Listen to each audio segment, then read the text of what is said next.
गेल्या 2 दिवसापासून पलई तालुक्यामध्ये पावसाची संततधार चालू आहे। त्या पावसामुळे आपण पाहू शकतात की संपूर्ण तालुक्यामध्ये पावसाचा हाहाकार काय केलेला आहे, माजलेला आहे। त्यामुळे पाहू शकतात की पलई तालुक्याचे सगळे बंधारे असतील, प्रकल्प असतील, संपूर्ण वसंत वाहत आहेत। त्यामुळे आता शहरामध्ये अनेक ठिकाणी पलई शहरातली सरस्वती नदी या ठिकाणी वसंत वाहत, त्यामुळे अनेक लोकांच्या नागरिकांच्या घरामध्ये पाणी शिरलेलं आहे।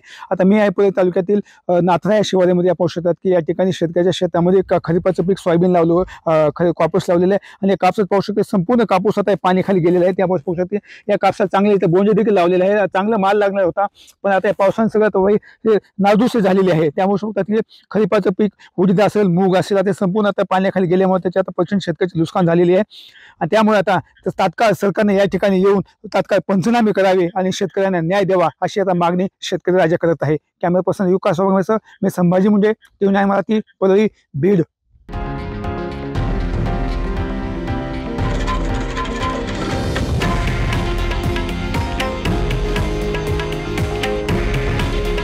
हे आहे देशातील नंबर 1 न्यूज नेटवर्क आणि आपण पाहत आहात टीव्ही 9 मराठी। काळजी तुमची, हित महाराष्ट्राचं।